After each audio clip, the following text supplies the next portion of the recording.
Their defense is a joke. What it really comes down to is I would love to have either of them. They don't have a prayer in their secondary. They have nothing. So you're saying just don't draft Blunt? I'm saying don't draft Blunt. He was unbelievably efficient last year. You know that they use their running backs in the passing game a ton. I'm drafting him tonight. That's Team Huevos.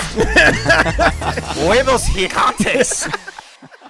What's going on, guys? Welcome into the FantasyPros Football Podcast. I'm your host, Mike Tagliere. While I would love to have Bobby Sylvester here hosting right now, who did, by the way, finish as the number one in accuracy for the Week 15 contest, he fell in the shower and apparently hurt his arm bad enough to where he's been placed on season-ending IR. I'm only mildly kidding here. But he is out for today's show. So what did we do? We went out and got one of your favorite guests in the industry to answer all of our sit-start questions for the most important week in the fantasy season. Of course, I'm talking about the week of fantasy championships. So let's welcome in RotoWorld's Ian Hartitz. Ian, what is good, my friend? Week 16, man. It's not every week you get to play for a championship. So, gotta get these starts and sits as good as we've ever gotten them all season, man. I'm pumped. Absolutely. It's like this is the time of the year where we have enough information where we should be able to make informed decisions, give you guys good reasoning behind these decisions, and hopefully bring you guys home a fantasy championship as long as your team is still standing on two legs, because all these injuries have started to add up. And so if you guys do have a question about some of those injuries and maybe you're looking deeper than some of the guys we talk about, make sure to hit us up on Twitter. You can find Ian at iHartitz, and I am on there at Mike Tagliere NFL. That's where we generally interact with our followers, particularly in the offseason. The offseason things slow down a little bit. We're able to talk a little bit more. But Ian, before we get into football talk, I did want to say that one of my favorite things during the holidays is eggnog. My wife was telling me, like, earlier today, she said that she hated it as a kid, but then I told her that, I was like, your taste buds had to have changed. You have to try it now. And she tried it, and now she loves eggnog. So Bobby's usually the one with the worst food takes. So I'm relying on you, Ian, to confirm that it is, in fact, the Tom Brady of holiday drinks. Alcohol not included. Oh, man, you put me on the spot here. I do like eggnog. I have nothing bad to say about it. I can't say I go out of my way to get it every holiday. But you know what? I'm your guest. I will give you this. It is the Tom Brady of holiday beverages. Nice. I love it. We actually went out. So we have this like white elephant thing with my family coming up soon. And we went out and my wife and I, we bought these moose mugs from the ones from National Lampoon's Christmas Vacation that they're drinking out of. And is it wrong that I just want to steal my own gift? You know, like how you kind of, you could take them, and I'm hoping that nobody even realizes what they are, and I'm able to just steal that gift. Is that wrong? I'm pulling for you, man. No, it sounds like you're gonna, white elephants, though, you gotta be careful. If there's no limit on how many times it can get stolen, you can just get your heart broken all over again. Yes, that has definitely happened to me on multiple occasions, so I try not to get too attached to those gifts when they're in my hand. But again, I'm hoping that nobody realizes. I'm going to try and like hide it off to the side. Be like, oh, it's just cups. We need some for the house or something like that. Oh, man. All right, but let's talk about some football. That's what everybody's here for. There's going to be a lot of guys that are fringe this week. I don't know necessarily about the running back position. We're obviously going to start with those because it's to the point now where we know who the workhorse running backs are. But let's talk about some players that are probably going to be shoved into the relevant conversation. I think the biggest conversation here that we should be having to start the show is Dalvin Cook. Now, Adam Schefter reported that he's saying that he would be surprised if Dalvin Cook played in the remainder of the regular season, which kind of conflicts with the reports about what Mike Zimmer was saying on Monday.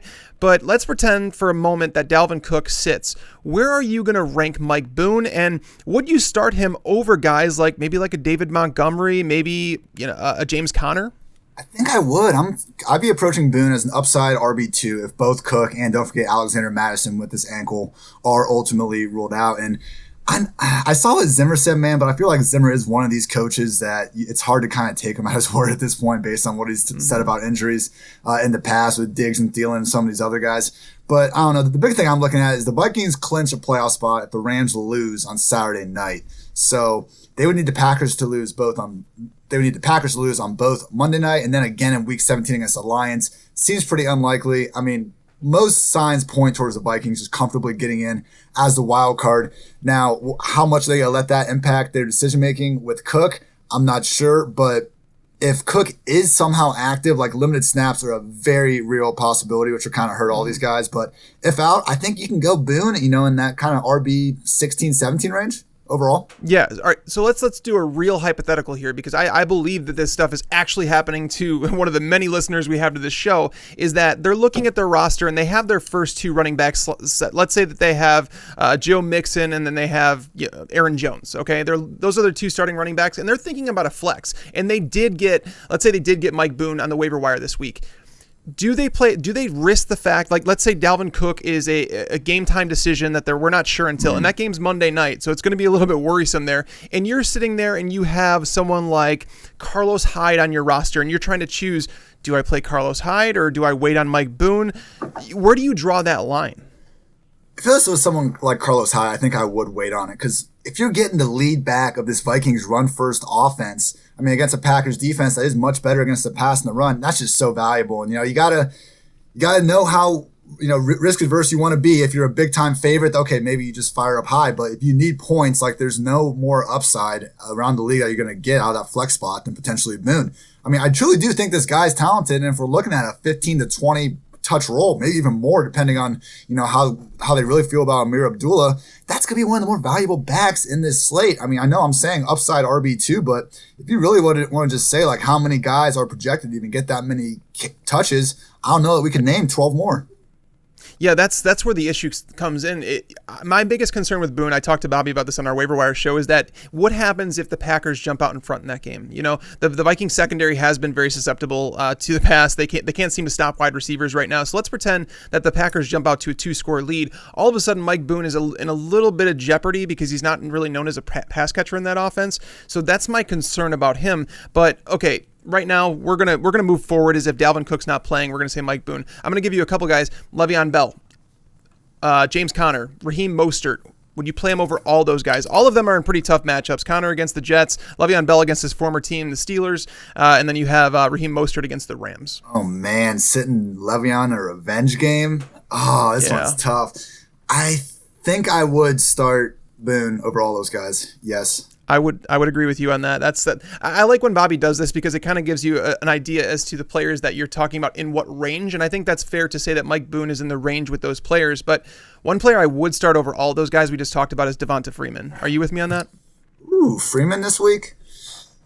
So here's a good thing with Freeman that we've been seeing really all season. Even though Hooper is back now and without Ridley, Freeman is more or less like their number 3 receiver in this offense. Now, there's two defenses, we always say defenses don't matter. Two defenses matter if you're trying to get points at the running back position. That's the Jaguars and the Panthers. So, yeah, man, look, the Falcons have not been able to really run the ball much this season other than that Panthers game, coincidentally, a few weeks ago. I agree with the kind of narrative that Freeman's having a Marion Barber-esque arc to his career. He just does not look like the same guy.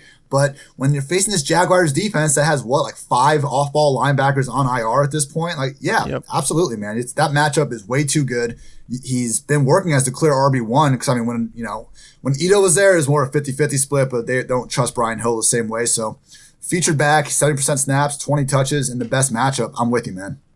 Yeah, I'm playing Devonta Freeman. I'm playing Marlon Mack as borderline RB1s this week. I honestly think I might choose someone like Devonta Freeman over Aaron Jones, he's had an abbreviated role. It's kind of hit or miss, and I know that he did well against Minnesota the last time they played, but that game is in Minnesota. It's the second time they're playing each other. I just feel like the Vikings run defense will show up, and Jones, it's a real possibility that he winds up with 13 touches, and then they give Jamal Williams 8 of them or something like that. So I like Freeman. I like Marlon Mack this week. Let's go a little further down. Ian, I'm going to be honest, I do not think that Josh Jacobs is playing again this season. They haven't officially ruled him out, but Gruden basically said he doesn't know what's going on and he doesn't want to anticipate that Jacobs is going to take the field, basically. So DeAndre Washington is someone that's popping up on my radar.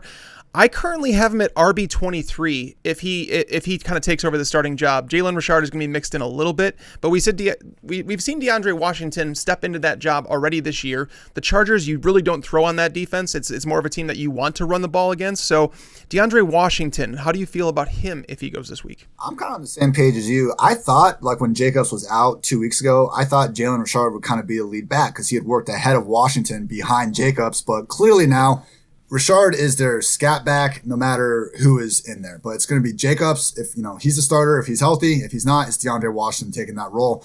And honestly, they gave Washington almost a more comfy role than they've even given Jacobs all season. I'm pretty sure Washington, the one game Jacobs was out, he hit like 65. 7 targets. Yeah, 7 targets, 65% snaps. All things that Josh Jacobs probably deserves himself, but they have not been willing to throw on the ball this year, which is just, incredibly frustrating for all the Jacobs owners. But no, man, I mean, when Jacobs is out, Washington is the guy. I'm not really terrified of this matchup. I think opponents would rather kind of run the ball on the Chargers anyway. So potential sneaky shootout. I mean, especially I love this Chargers offense in this game, so I think there's going to be plenty of opportunities. And unlike Jacobs, when I think Washington is the lead back, he's really not all that dependent on game script, because that last game he played, like, they were getting beat down, but he still wound up getting all those touches. So yeah, I mean, you're saying 23, man. If Jacobs is out, and we know that, I think he can go top 20. There you go. All right. Another player that we're kind of wondering about some injury news on is Myles Sanders. Obviously, he had his breakout week last week, over 170 yards, 2 touchdowns. But we're hearing rumors that Jordan Howard might get cleared to play in this game. If Jordan Howard's out again, you're playing Myles Sanders. You kind of have to play him at this point. He's a guy that's locked into 18-plus touches. But if Jordan Howard comes back, how would you feel about Myles Sanders versus someone like Devin Singletary? I was just looking at that name.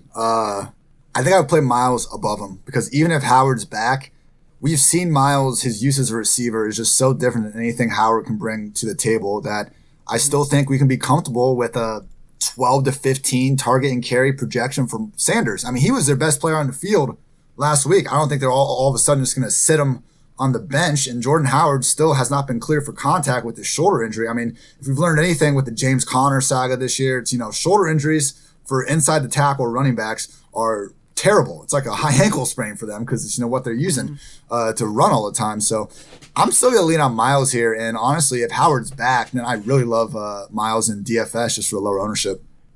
Yeah, I'm with you on that one. All right, now going down, I'm gonna give you a list of 3 names, and just give me them in order which way that you'd prefer them. Kenyon Drake, obviously coming off that big 4-touchdown game. He's going into Seattle, obviously a tougher matchup. We don't know if Jadeveon Clowney's going to play just yet, but that would be a factor that would go in his favor if Clowney was forced to miss another week. Le'Veon Bell, as I've already mentioned before, and let's throw Kerryon Johnson into that mix. It seems like he's going to play for Detroit, but that's another one. They're going into Detroit. I think that the Lions in that game their team implied total is like 15.5 or 16 points, which is obviously not ideal. Yeah, this David Blau offense is just disgusting right now.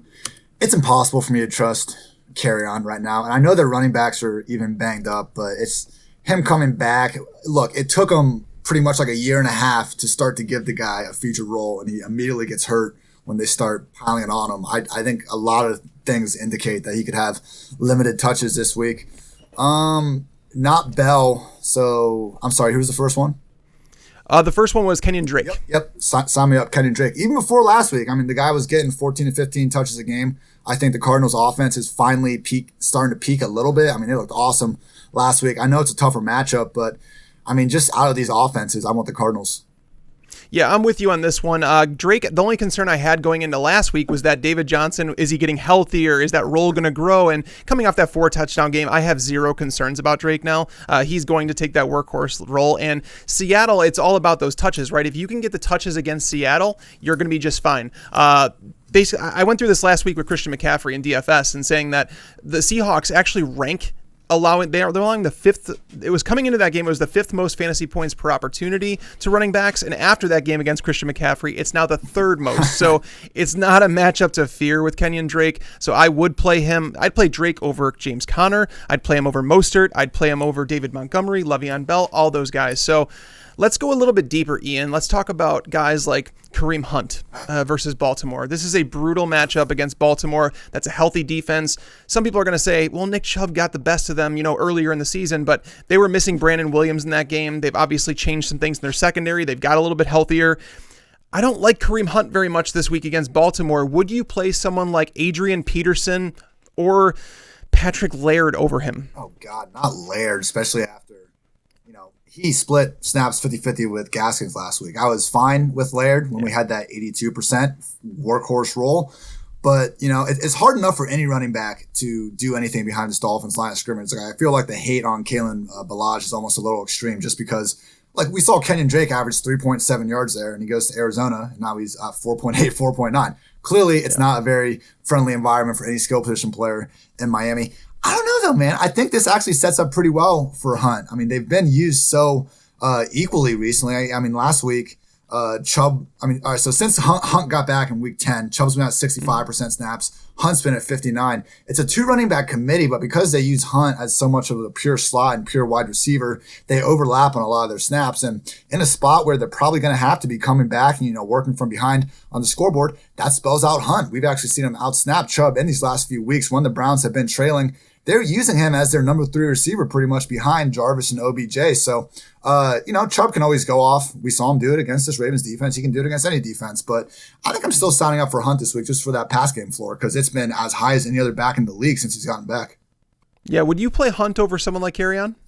Oh, definitely. I'm not really high on Kerryon at all, man. I mean, I'm thinking like, he could go off, but I wouldn't put him in the RB2 conversation at all. I mean, he's lower end. I don't RB3. have Hunt there. Yeah, I have them at 28 and 29, and that's where I'm kind of going back and forth because I'm not a huge fan of Hunt this week. I'm just worried about the touches. Like against Baltimore, teams have struggled to get their running backs touches, and if Hunt, we've been kind of stuck in this 8 to 12 touch range, and his efficiency has kind of carried him through, and I just don't know if that's going to happen against Baltimore. And in a game where if Baltimore wins, they can rest their starters in week 17. So this game does mean something to Baltimore, and that game is in Cleveland. I'm a little bit torn on Hunt and Kerryon. It's one of those situations where we know if he's active. Obviously, that's a big if. But if he's active, I want to say that he's locked into 15 touches, and it should be a lot of like receptions because they don't have any Marvin Jones. They obviously don't have T.J. Hawkinson. Kenny Galladay is going to be matched up with Chris Harris Jr., which has been a tough matchup, even though he's been struggling a bit lately. So it's like, where are these targets going to go? And I start adding them up for Kerryon, and that's why I put him in the conversation with guys like Kareem Hunt and James White as someone. Even if he's not getting it done on the ground, I don't expect him to against Denver. But if he's getting it done through the air, is he deserving of like an RB3 type start? Yeah, I mean, it's the question with Kerryon here, man. It's just those touches. You reckon about 15 touches. You're saying I think it's maybe a little closer than 10. We've seen them hand Bo Scarborough and then something named Wes Hills just featured early down rolls off the street. I have had no idea what's going on in this backfield pretty much all season since Kerryon left. I'm, just again, based on the injury last year when they started to turn up his role, and then this year, I could just see them for these last 2 weeks with really nothing on the line, kind of easing them in and giving them a few touches. But, I don't think they're going to run them to the dirt or anything like that. Yeah, that's fair. All right, so now that we've covered most of those running backs in that territory, let's dig a little deeper. Is there anybody out there that maybe they're outside of the top 30 in consensus, but you feel like they could be a solid start? Maybe like a Boston Scott. Boston Scott, obviously dependent on if Jordan Howard can do his thing. Maybe a sneaky one is Duke Johnson. I know he doesn't have super consistent volume, but like if there's a spot we could just kind of project to break his way, I think it'd be here. Tampa, we know they can put up points no matter who's out there at wide receiver. I mean, this game has all the looks of a potential shootout between Watson and Jameis. And the one thing Tampa has done in defense all year is stop the run. Like they have let teams throw all over them, but they have made sure that no one's going to run the ball up the middle. So Carlos Hyde, when they get up in games, he's able to kind of pound it out, keep running that ball. And he hasn't been bad this year, but Duke's been the one that truly, top 5 yards per touch and making those plays. We did see his pass game involvement spike a little bit in recent weeks. Obviously, he's a little bit more down the pecking order now that Fuller's back. But, if you're going to take a chance on some of these lower end backs you're looking at kind of 8 to 12 touches for all of them anyway, I want a truly talented one like Duke. Yeah, you're kind of if you're digging deep, it's tough for me. I wanted to like Duke Johnson a little bit because obviously Tampa is so good against the run, but they've also, it's crazy. They're best in the NFL against pass catching running backs too. 4.26 yards per target. Interesting. That is absolutely ridiculous. And there's no other team that has allowed fewer than 4.63. So it's like literally 0.40 yards per target less than any other team in the NFL. The Bucs, as a whole, that defense is allowing 94 yards per game to running backs. Oh my goodness. It's kind of ridiculous. I mean, that's why I think we have to love Deshaun Watson this week in terms of like if you're looking to stack, it's all about that passing game. 100%. So, yeah, Boston Scott is someone that I think can rack up some catches. They're just short so many wide receivers. It comes down to me, in that game, it comes down to whether or not Nelson Aguilar plays, because if Aguilar sits, Greg Ward's going to have a tough matchup there. Dallas is not, they defend wide receivers extremely well, especially on the perimeter. So it's going to be a big Zach Ertz game. You're going to see some targets over the middle for Boston Scott.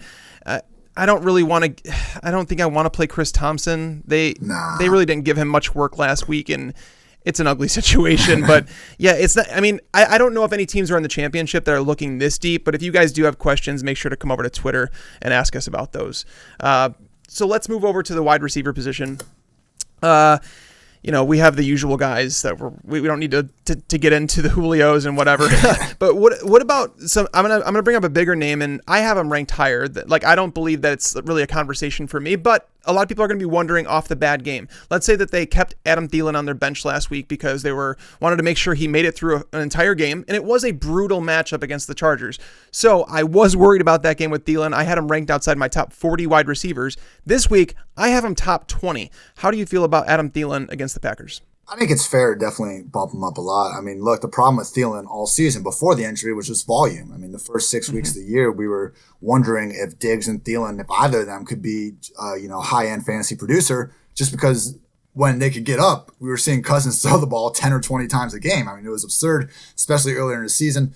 Last week, I think at least I kind of saw that blowout coming a little bit. I mean, I think it was pretty clear those two teams were on different levels. So now an actual game, potentially big major implications in the NFC North, banged up Dalvin Cook. They're going to have to lean on the passing game more. And I'm with you, man. Thielen, he should be out there more in the second week, no re-aggravation. And I think he looked fine. Like he's not,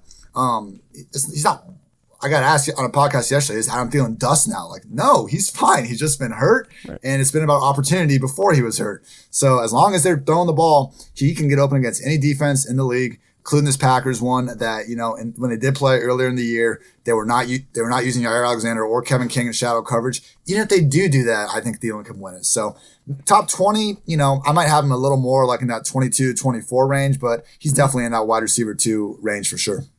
Yeah, that's perfectly fine with me. I like it. And, when you talked about Dalvin Cook missing the game, they might lean on that passing game a little bit more. And to be fair, Adam Thielen, a lot of people they still talk about him like he's a slot receiver. He's not. Right. This year, he has not played in the slot very often at all. It's actually been like 30% of the time. So he's on the perimeter, which is actually a really good thing against Green Bay. Green Bay has been burned on the perimeter continually. Kevin King, I mean, that dude just shouldn't be on the field. I think they're better off when he's benched or injured or whatever. He has not been very good. So yeah, Thielen is one of those guys. I wanted to bring him up. Another guy that plays maybe on a bad football team, but he has a great matchup in front of him is Tyler Boyd. The Miami Dolphins, that secondary, I mean, I don't even know how many cornerbacks they've kind of gone through this year. They're missing a couple safeties. They traded away Fitzpatrick. There's a lot going on with this Dolphins team, and it seems like every week there's not multiple receivers that are going off against them, but there's always one that you could rely on for production. It has to be Tyler Boyd, right? 100%. And we've seen that, you're talking about guys balling out against the Dolphins. A lot of times it's been out of the slot. Jarvis Landry went for 148 yards, 2 touchdowns. JuJu, 103 yards in a tutty.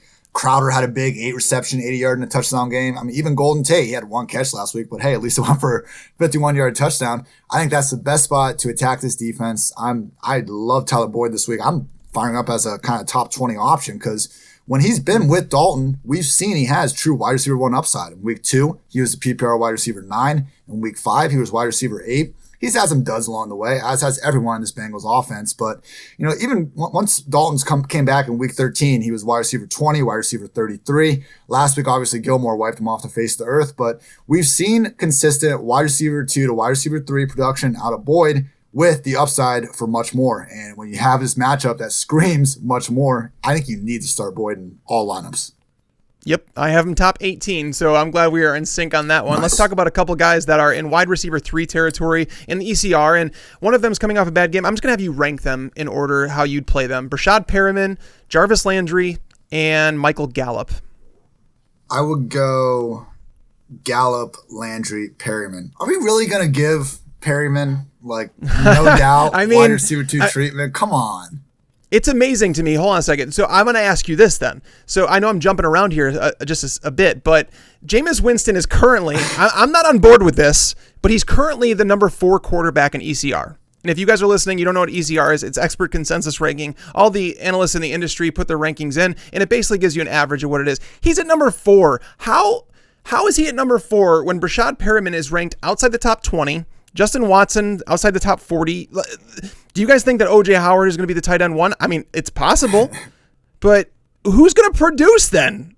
Oh man, it's seriously like I've been kind of waiting on this with Fitzpatrick too. How many weeks can Jameis just keep putting up ridiculous numbers? Now we're taking away literally all his top options pretty much, and we're just kind of expecting it to keep happening. It's at home. I get it. The Texans defense, like I'm not afraid of them or anything, but man, it's going to be tough. 4 certainly seems a little bit high to me, but man, this, I think Jameis is what was it, like 5, he's 600 or 700 yards, I think, away from breaking the all-time single-season passing record. Like, this offense has come a long way from Bruce Arians early in the year saying they're a run-first team and apparently revolving around Peyton Barber. But, no, man, I just can't have Perryman that high. I do think they lean on the tight ends a little bit more. I would have Jameis ranked lower a little bit, honestly. Again, I do. I see what the defense is, how this could be a shootout, sure. But, man, honestly, the Perryman blow up last week to me was the most tilting thing of the season since the Nelson Aguilar chalk week in week 3 came in. Like, we have learned year after year not to trust these guys, and it just happened last week. But, if Perryman scores another 3 touchdowns on 6 targets, I'll tip my hat to him. I'm gonna follow the targets here because they got to go somewhere. They are gonna throw the ball a ton. I hate Landry's matchup. Now I have Landry as like a low end wide receiver 2, high end 3. I'm not like saying he's a must bench, but I am saying that he's not a great play. And it's basically I'm gonna sacrifice a little bit of floor with Brashad Perriman in order to get the ceiling. So I would play Perriman over Jarvis Landry personally, just because that Browns team is just a mess right now. They're so bad. And I mean, basically the number 1 target in that Tampa Bay offense, if you look at the wide receiver position, they've targeted their wide receivers on like over 60% of the targets that have come through there. And again, they're a little bit hesitant to involve their running backs. I mean, given that Ronald Jones is their best receiving back. Yeah. OJ Howard hasn't had the greatest of year. Cameron Brate been very, very hit or miss. So I'm going to go with Perriman, Landry, and then I have Gallup there. Gallup is someone I'm okay with. Like, I don't mind Michael Gallup, but I think it's very possible that they lean on their run game a lot here. I'm a little bit worried about Dak, his shoulder. Apparently he's banged up a little bit, and Ezekiel Elliott has crushed every single time that he's played against the Eagles in his career, and they've been a good run defense the last couple of years, and he still continually does it. So I'm a little worried about the volume there. I think Amari's obviously the number 1 option, so Gallup would be my 3rd option, but I don't think he's a bad play. Let's go and talk. So I'm with you on worrying about Dak and the shoulder, and also just the finger thing that really has been limiting him at practice. But when we're hearing on the broadcast that he is playing with a hairline fracture in his finger, I mean, these are concerns, and I know the Cowboys are kind of brushing them off. But when have Jerry Jones and company not brushed off these type of injury questions? But just real quick on Gallup. Since the Cowboys week 8 bye, he has 55 targets and Cooper has 52. So no, I'm not saying he is their wide receiver 1. It's obviously Amari Cooper, but it's been much more of a 1A, a 1B situation as of late. And I know Gallup dudded last week, but all the Cowboys wide receivers pretty much dudded last week. So I wouldn't be afraid to go back to him in the easiest matchup this passing game has had in quite some time. Oh yeah, and if I knew Dak was healthy, and I mean that's a matchup that they should crush in. Yeah. Like Philadelphia, the perimeter cornerbacks like Ronald Darby and Jalen Mills have been terrible as of late. I mean, we just saw Dwayne Haskins have the game of his career against them last week. So I'm not worried about the matchup. It's just more the volume that I'm a little bit concerned about. Okay. But Ian, I'm about to ask you a question that I did not think that was possible at the beginning of the year. Who would you rather play, Anthony Miller or Odell Beckham? Oh, man, we've really gotten to this point. Yep. Oh, this is so sad. I would still go with OBJ because I can't fathom benching the man and he finally goes off in week 16 on your bench. But I also just think, look, I mean, Tony Miller's been killing it lately. I would need to see Taylor Gabriel be out again. I'm still just hesitant in assuming he's going to keep racking up these targets. It's a tougher matchup this week. Chiefs have been more of a run funnel defense, but with game script, I could see how he gets the targets. I guess with Beckham, you're facing a similar situation where the Browns are probably going to have to throw. Jimmy Smith has been okay. Okay is too weak. He's been very good. Peters has been incredible. We are due for a Marcus Peters jumps a slant that wasn't a slant and was actually a streak. Like, come on. This guy just made the Pro Bowl. He's PFF's like number 3 cornerback right now. I really like Marcus Peters. Like, he takes chances, he gambles, he wins sometimes, he loses sometimes. We're due for some losses. It's at the end of the day, it's like Anthony Miller is the number 2 to 3 pass game option with A-Rob and Tariq and a bad passing offense, and OBJ is at least the number 1 or 2 pass game option and a bad passing offense. So I'll take OBJ. Yeah, I'm torn between those two. I could see it going either way. The reason I'm thinking about Miller is just because Kansas City, where they have been beat, is in the slot. And it's really weird. They're kind of bringing Tyrann Mathieu down to cover some slot receivers as of late, the last couple weeks, and I don't think that's very bright. I mean, Matthew, if you go back to his days in Arizona when he was like in his prime, he wasn't a great defender in terms of like in coverage. He was just like, he could sniff out the run. He was decent as a safety, hard hitter, but I don't know if he can hang with Miller over the middle of the field. I really don't. And Allen Robinson moves into the slot 40% of the time. So that's where Kansas City can get beat. So I'm really torn on those two. And that's why I wanted to ask you, if I'm torn on it, that means someone listening is probably torn on it. I'm going to give you a name. I don't know why he's as high as he is in ECR right now, but people are saying that Kenny Galladay's a must start. He's at 17 in ECR right now. I have him at 34. Can you please explain to me why I should be starting Kenny Galladay? I guess the thought is that Amendola's not going to get 13 targets again this week. They have no one else to throw to, and they still won't feed Galladay targets. I don't get it. I mean, you would have thought after Galladay on Thanksgiving had like 4 or 5 targets, caught all of them for 150 yards, that Blau would just commit to feeding this guy the ball, but that hasn't been the case. I would have him higher than 34. I think he's like a perfect, like, borderline wide receiver 2 that has the upside because he can do so much on limited targets. The matchup against Chris Harris, you kind of alluded to this. Harris was playing a little bit better earlier in the year. We've seen Diggs, Tyreek, a couple different guys kind of get loose downfield against him. My thing with Galladay is, even with these different quarterbacks, like this Lions offense, when they throw the ball, it's downfield or it's in the red zone. I was taking some target totals because look, we know this, not all targets are created equal. So I took every wide receiver's targets, their red zone, and then just their deep ball targets, assigned the different PPR values that historically those types of targets denote. And Kenny Galladay is easily the most fantasy friendly wide receiver in the league when it comes to targets. So if he's going to get between 6 and 8, like, I don't know why it's not 10 plus, but I still think he can produce as a wide receiver 2 with limited workload. Yeah, I usually follow the targets, but then I start looking at the wide receivers that I'd be putting him over, and it's like, I don't want to put him over Sterling Shepard. That guy just saw 11 targets. He's pretty much seen like 7 to 9 targets in every single game. Mike Williams playing really well. Great matchup against Oakland. Obviously a better quarterback throwing the ball. Christian Kirk's been seeing targets. As you mentioned, Gallup. Anthony Miller has been like, I think, the number 7 wide receiver in football over the last 5 weeks. So I start looking at these names and I'm like, why am I going to trust Galladay over those guys? Even if it was a good matchup like it was last week against Tampa Bay, I don't feel great about him. I don't think the floor justifies anything that he would give you in a ceiling. Like, what's his ceiling this week? Is it 80 yards and a touchdown? Is that his absolute ceiling? I think it's way higher, man. I mean, we've seen him have these boom games, and I think out of those wide receivers we just mentioned, like, Galladay is the best, like, just talent out of the group. So I'm more willing to take a chance on him if those targets are down a little bit. And look, we've only had the one game without Marvin Jones and Hawkinson. Again, Amendola 13 targets, Galladay 7.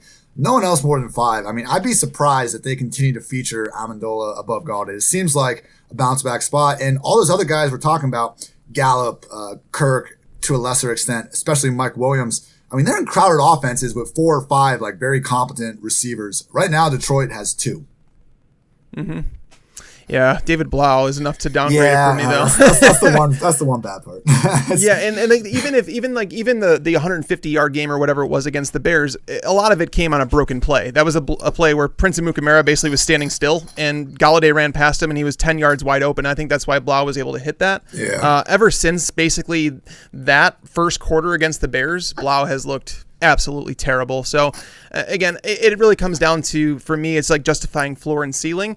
Another player that has been really, really good all year, and he's down in the ECR, John Brown. He's a really good wide receiver, has a better quarterback throwing him the ball, but he's in a brutal matchup against New England. How do you feel about John Brown? Let's start a conversation here. John Brown, T.Y. Hilton, and DK Metcalf. How would you rank those guys?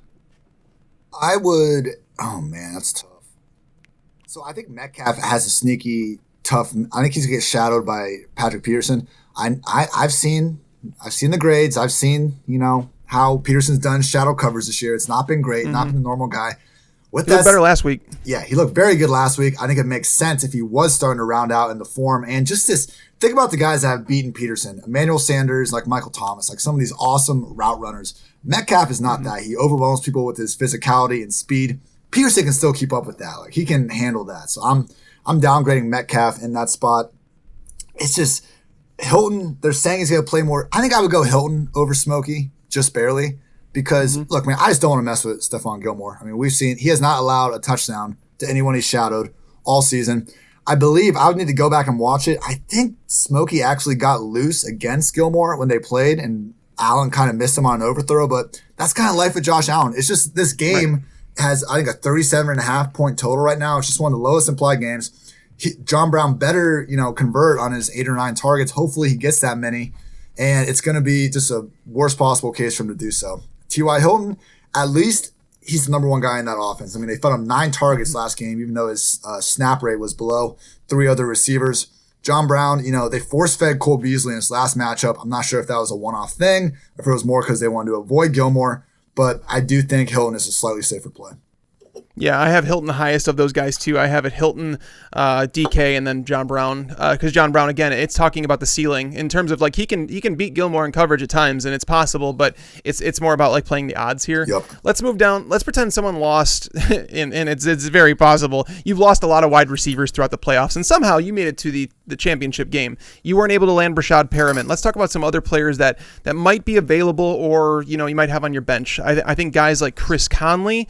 Guys like Greg Ward, maybe a James Washington. How do you feel about those guys this week? Greg Ward, I don't think I'm going to chase that production. I mean, obviously, especially if Aguilar's back, but I just still think that offense is going to try to run through its tight ends and running backs really before him. Hats off to our AAF Hall of Famer and everything, but I'm just not confident. Expect not to go forward. What do you think about, real quick, N'Keal Harry, who all of a sudden has a full-time role in this Patriots offense? His stats would be a little bit better these last few weeks if he wasn't completely robbed of that, non-touchdown where he clearly didn't step out of bounds. Philip Dorsett, only 14% snaps last week. Jacoby Myers, only 11%. It's been a, fluctuating situation in New England. Obviously, the Bills aren't a cup of tea matchup either, but I'd be shocked if Tre'Davious White goes out of his way to shadow N'Keal Harry. And he is this guy that, gets those red zone opportunities.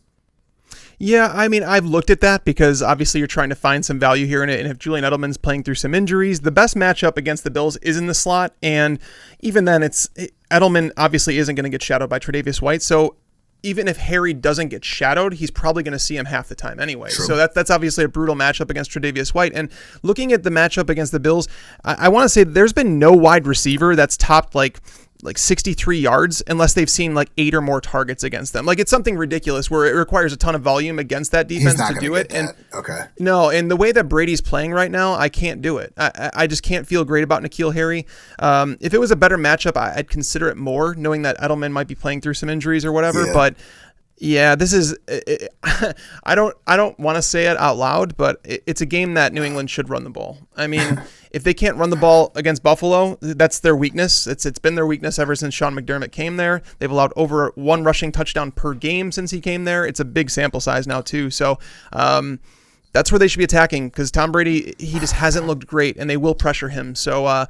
Yeah, N'Keal Harry's down there for me. I think Chris Conley's still a good play, even if I like Conley even if DJ Chark plays. Wow. But if Chark doesn't play, Chris Conley I think moves into that conversation with the guys like DK Metcalf and T.Y. Hilton.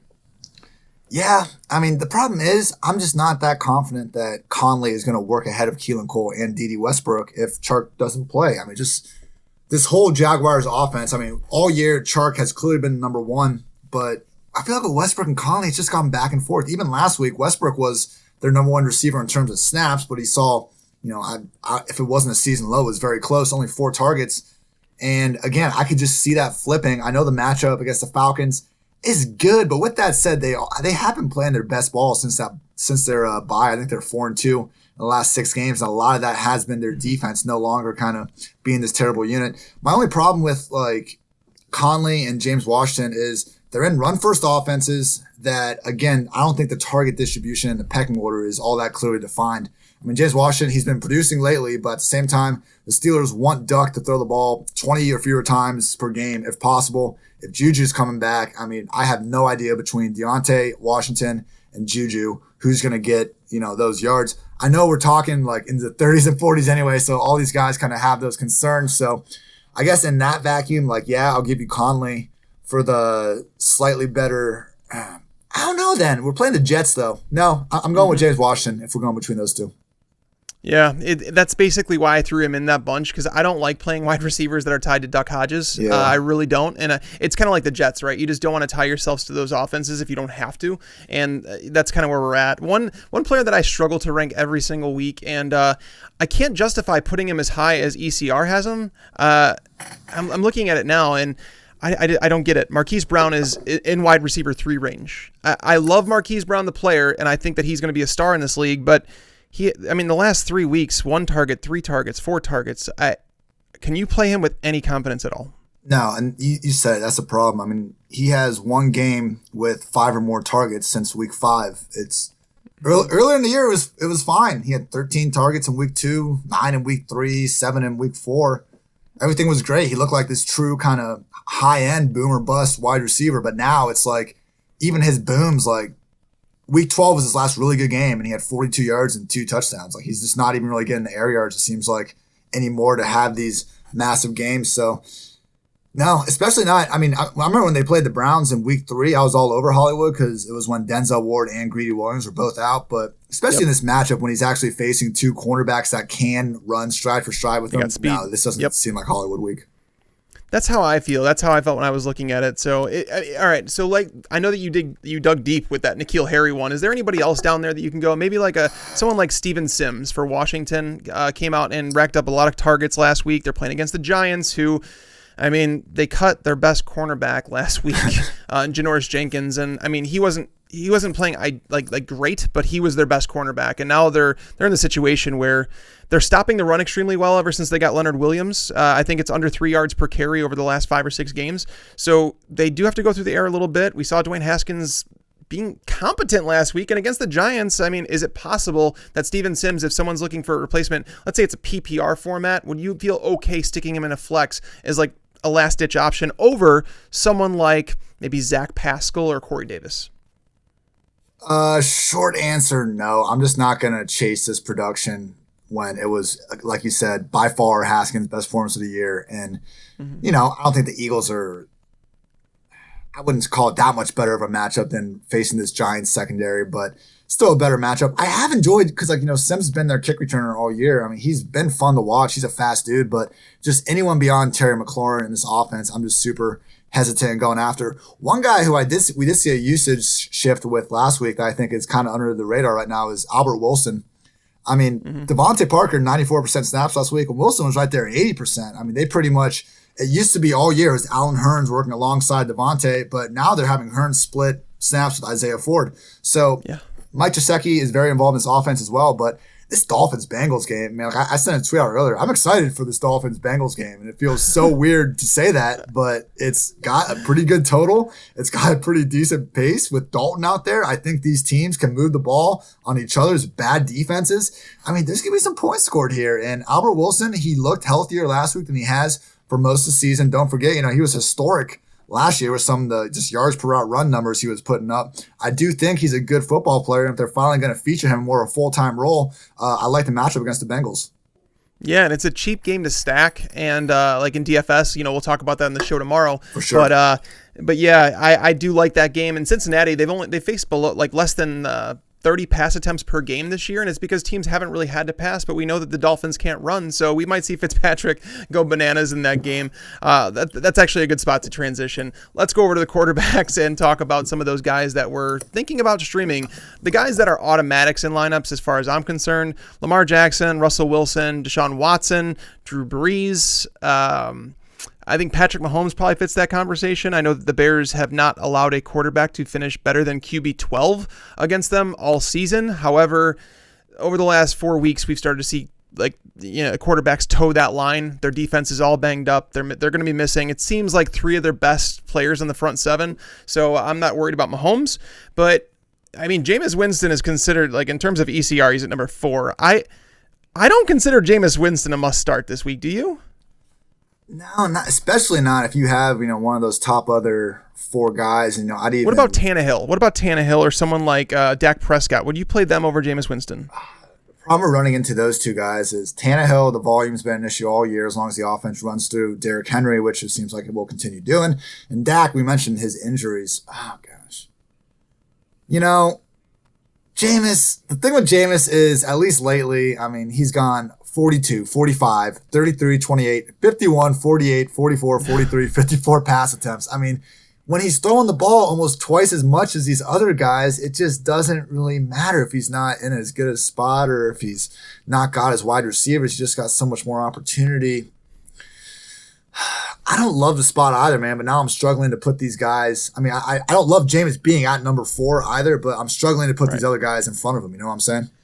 Yeah, and looking at Houston, like, they've played some mediocre to bad quarterbacks this year, and there's been 11 of 14 quarterbacks have totaled 18 plus fantasy points against them. So, I mean, they're getting it done one way or the other, and a lot of it has to do with volume, which we know that Jameis Winston gets. The issue is, like, what if he goes out there and he struggles, he throws a couple picks, and then everything just goes south, and Houston just takes the air out of the ball. They give it to Carlos Hyde, who averages 3 yards per carry, and it's just a drowned out game. They have lowered the total on that game, and part of the reason I wanted to like Jameis more is because the total on that game opened up at 53.5. That was massive. And then, so, like, we have betting pros, and, like, we obviously pick these games, and I'm able to follow those lines, and I basically locked it in.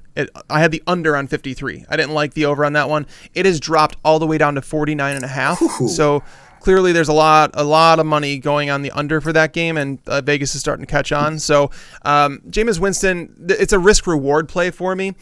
Let me give you a couple other guys around his territory. Kyler Murray, Carson Wentz, Ryan Fitzpatrick. Like, that tier is where I think Jameis Winston feels right, because, like, Kyler Murray comes with some risk. He played a really good game last week, but obviously the totals weren't there. Going on the road to Seattle, not an easy place to play. Carson Wentz, even though he's been missing pass catchers, like, the last 3 weeks he's totaled at least 19 fantasy points and finished as a top 12 quarterback in every game. Now versus Dallas, a team that's struggling a little bit. They do struggle up the middle of the field, which is where Wentz often likes to target his tight ends anyways. And then Ryan Fitzpatrick, you just talked about him against Cincinnati. I mean, am I wrong to think that Jameis fits in with that group?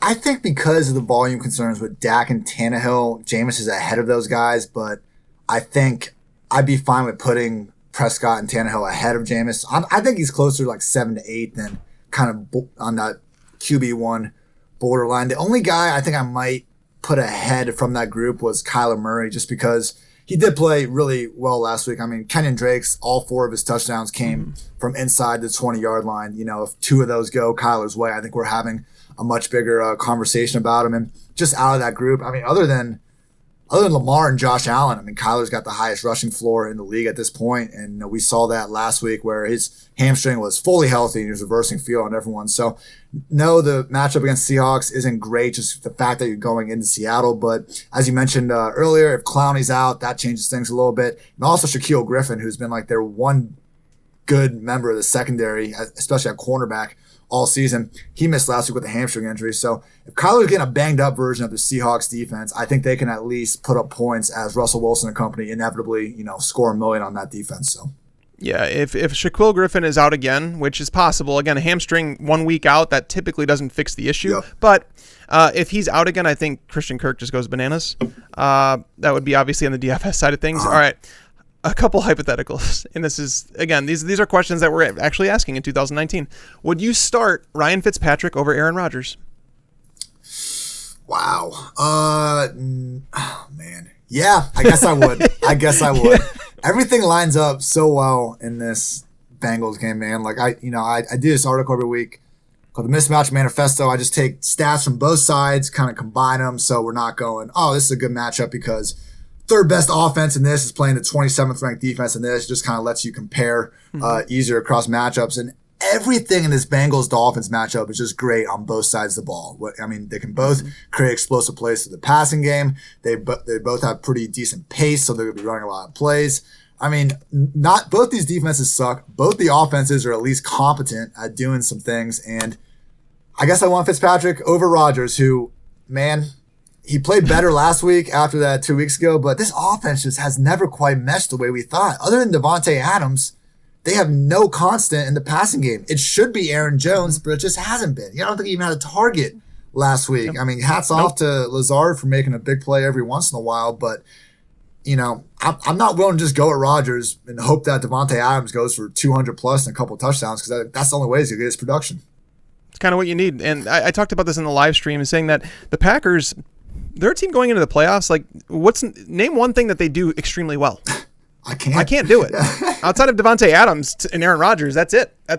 I'm with you on that one. So yeah, I would go Fitzpatrick over Rodgers as well. Is there any other streamers out there that you feel like can be competent for you? I think Gardner Minshew's fine. If DJ Chark plays, he's going to get a bump in my rankings, but I think he's a fine streamer. Atlanta, as you mentioned, they have been better since their bye, but they did lose Tack McKinley this week. He went on injured reserve. They lost Desmond Trufant just last week. So the injuries have added up. And Jacksonville, I mean, Leonard Fournette, sure, he gets tons of touches, but he's not doing anything with them. It's to the point now where Fournette has continually trended in the wrong direction. Like, he's still getting touches and he's worth playing and everything, but I think the touchdowns come from Minshew, and that game does have one of the higher over-unders. And Minshew, people don't give enough credit for actually being a somewhat productive scrambler. I mean, the only guys averaging more rushing yards per game are Lamar, Kyler, Josh Allen, and Deshaun Watson. So 25 yards per game. I don't think there's much of a ceiling for his rushing like some of those other guys, but it's at least a nice little floor to have. The other guy I'd look at, just if I couldn't beat down this Bengals-Dolphins matchup anymore, like Andy Dalton, I'm seeing him, in the ECR at QB 20. He's a perfectly fine streamer this week. I mean, I'm going to have a bunch of exposure to him in DFS because he's kind of grouped in with those bottom 5 quarterbacks. But like, I definitely would take Dalton in this, again, potential sneaky shootout, over your Brady's, Derek Carr's, and those type of guys that, have the tougher matchups and kind of similar performance issues. So I think he's someone you can look at pretty down there, but I'd probably go Gardner or Minshew just above a Dalton. Yeah. All right. I like Dalton. I have him right there. I was struggling between like him and Garoppolo, who to rank higher. I want to put Dalton there, but at the same time, I feel like Joe Mixon can kind of go off in this game, and he's going to be a favorite in DFS, obviously, with the prices. But one last hypothetical before we go over to the tight end position. Mitch Trubisky's been playing extremely well. All right. Like, his fantasy numbers are up. His rushing totals are starting to move up. He talked about after the game that they should be changing the play calling a bit, moving the pocket. And I think they need to do that. They should have been doing it all year.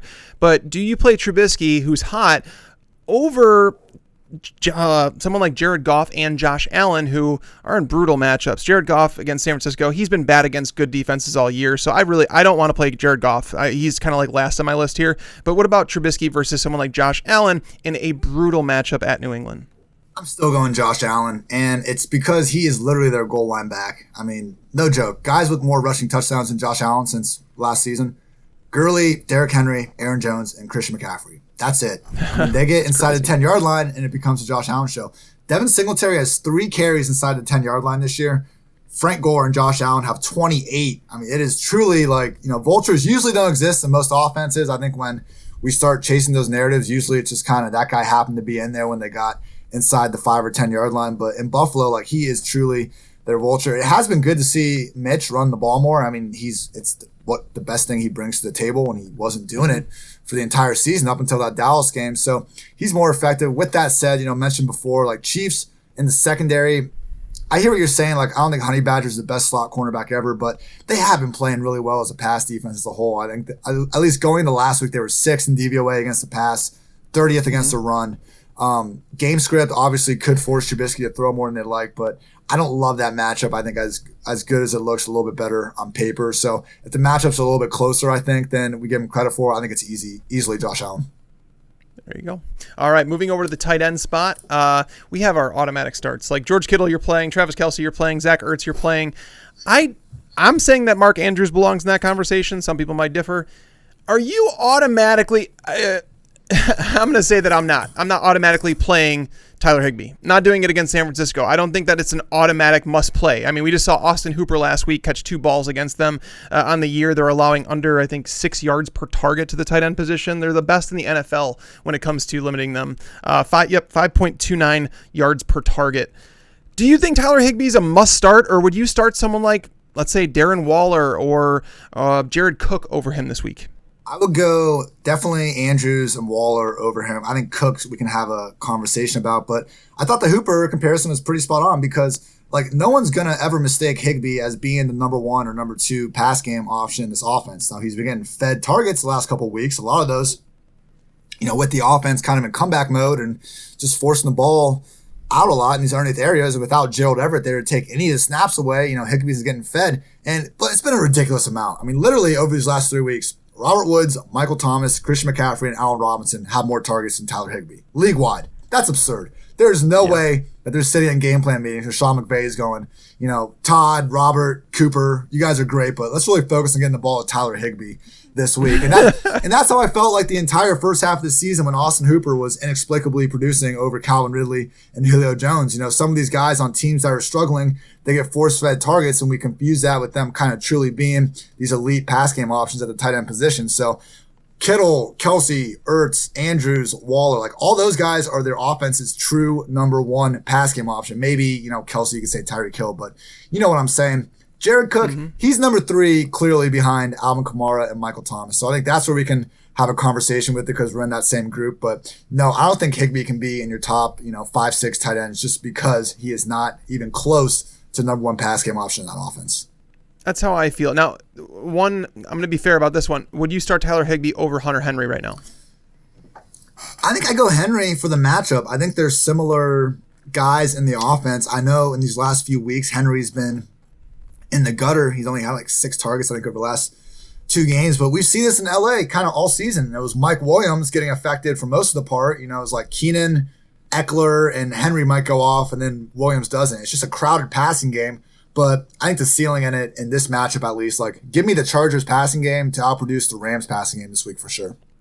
I have him 1 spot higher than Higbee. I just wanted to be sure that I wasn't crazy because Hunter Henry has not produced as of late. So that's why I think it's going to be a question for a lot of people because, I mean, people were grabbing, Tyler Higbee off the waiver wire. That's a real thing that people might have that decision. Let's talk about the 3 players that I think are all actually decent starts this week and how you'd rank them.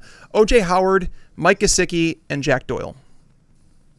I would go OJ Howard first. I was really in on him last week just because it was like, okay, what's been the main issue this year? He hasn't been performing as efficient as past years, but he's still been a very good tight end just in terms of yards per target basis. He just has not gotten the targets. So you remove Mike Evans from that equation. Who gets targets? The guy that's actually, been fairly involved, or just Justin Watson, Rashad Perryman get elevated and they get targets. Well, Perryman got the production, but OJ Howard had a team-high 8 targets last week, and that was against, a bad Lions defense, and now he's got a pretty bad Houston defense against tight ends especially. So I think Howard is 1 there. I go Gesicki second just because he's playing wide receiver for the Dolphins. I mean, 79% snaps this year have been in the slot or out wide, and he's just listed as a tight end. Awesome Cincy matchup. I've said enough good things about already. My one issue with Fant, his shoulder injury and the fact he's already been not splitting snaps, but losing a lot of snaps to Jeff Hireman. And just with Drew Lock right now, I mean, I know it's a good matchup against the Lions, but I don't really kind of like the Washington offense. I just don't trust anyone other than Courtland Sutton right now. So it's tough for me to get behind some of these complementary options. Yep. Fun fact about that Gesicki matchup against Cincinnati. There have been just 5 tight ends this year who have totaled more than 3 targets against Cincinnati. Their finishes were tight end 1, tight end 4, tight end 7, tight end 9, and then tight end 19. Wow. I like Gesicki as he's a borderline tight end 1 for me this week, and I know he's been inefficient with his targets, but Cincinnati's been just as bad when it comes to guys that are actually targeted. So I do like Gesicki quite a bit. I I have Howard as the highest, and I would be seriously contemplating Howard over Higbee, but I have him 1 spot behind just because I can't trust Bruce Arians, because I think we need to come up with a word that can be used to describe what happens to your fantasy team when it's involved with Bruce Arians, because it's like he's been Ariansed or something like that. I don't know, but it just doesn't feel good when I'm playing OJ Howard. So I have him one spot behind Higbee, but I do think he's a great start. Is there anybody deep down at tight end that you feel like might be able to step up and fill a role? If, let's say, all these guys that we've talked about are owned, would you feel okay with someone like a Jonnu Smith against New Orleans, which is a tough matchup, or maybe even a Cameron Brate, because he is going to see some more targets now that Chris Godwin's out? Yeah, I've a mouse hovering over Jonnu Smith as you were talking there. Look, this guy, do you see that run he had last week? They legit lined him up as a running back, gave him a pitch, and he busted it for 50 plus yards. I mean, I'm not gonna say Derrick Henry's a system running back, but I don't know, man. Like, but no, like Jonnu, he had a couple duds a few weeks ago, and in this run first offense behind AJ Brown, none of these guys have a real certainty, but if Jonah's available, you're at least getting a really talented guy that can make the most out of limited touches if he gets it. Now, if it happens to become a spot where, hey, the Saints are scoring, Titans got to pass to keep up, yeah, he can definitely put together a big game. So I'm definitely going Jonnu over, the Wittens, Eiferts, even like Rudolph. I'd probably put Jonnu over even Noah Fant, to be honest. So I think right after kind of that consensus tight end 1 range, I think if you're looking for kind of a boomer bust tight end 2, Jonnu's definitely your guy. I can't believe I forgot to bring up this guy, but I have him ranked higher than like most people that we've talked about, and that's Jacob Hollister. Flowchart spot. Dude, I mean, stop trying to guess it. Stop trying to understand why they can't cover tight ends. Just understand that they can't. Like they're the worst in the league at completion percentage, 75.7, yards per target to tight ends, 9.22, targets per touchdown, every 7.4 targets. The Cardinals are allowing a touchdown to tight ends, and like they're now at 2.5 PPR points per target to the tight end position. Jacob Hollister, I have as a tight end 1 this week. I'm not even ashamed to admit it. I mean, they've allowed 15 touchdowns to tight ends.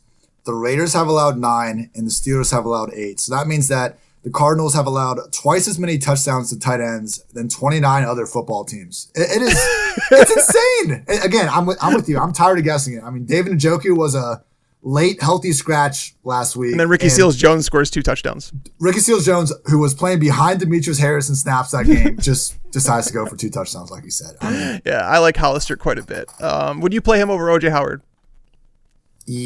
I think so, man. Yeah. I would, yes, because I don't want to get Ariansed. And that's what I'm coining that term now, by the way. It happened here. It's just hilarious with Arians how like the running back and the tight end positions like could not have been more frustrating. But then at wide receiver, he enables Mike Evans and Chris Godwin the top 5 finishes. So, and Jameis, I think, is top 5 on the season, probably. If not, he's pretty close. So it's been like completely unplayable, annoying, or just ridiculous high-end fantasy performer, which like makes the whole thing that much more infuriating.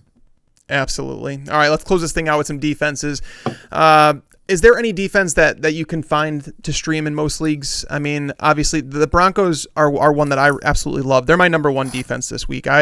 Against David Blau, Denver's at home. That game has a total of, I think, 37.5 points. It's kind of ridiculous.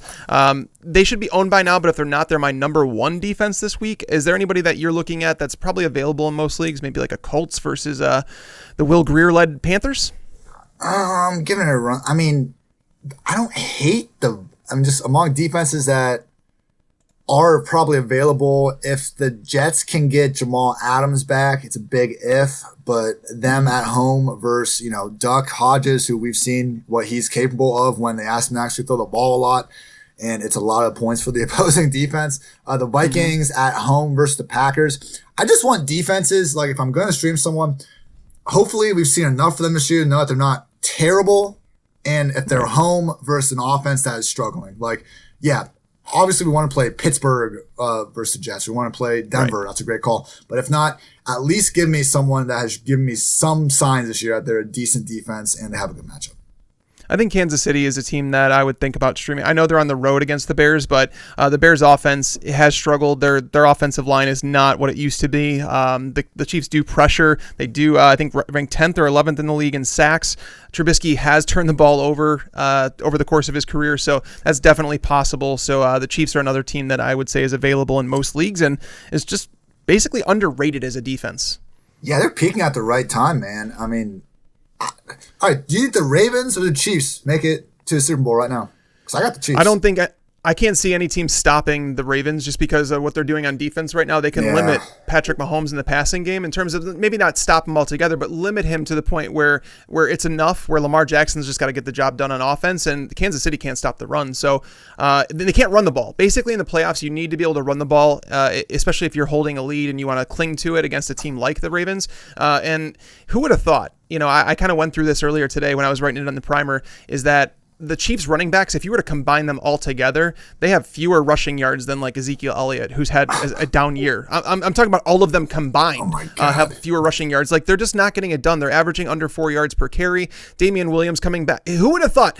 We can't wait to get Damian Williams back, guys. Like, that's where we're at with the Chiefs, and it feels really weird to say that, but that's why I just can't see any team beating the Ravens right now. It's just, they're such a fun team to watch too, aren't they? Oh yeah, they're amazing to watch. I'm just saying, we finally have seen this Chiefs offense get a little healthier after Mahomes and Tyreek out. I think they're going to be peaking at the right time going to the playoffs. And finally, like, this defense for the last year and a half was pretty awful, but hey, don't look now, but the last 4 games, 17 points allowed, 9, 16, 3.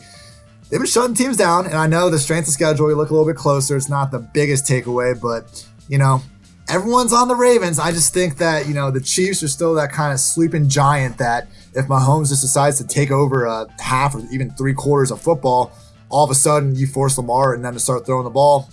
We'll see what happens. Absolutely. That's a good way to wrap up this show. It's been a blast talking with you, Ian. Guys, make sure you go to Twitter and follow Ian on there.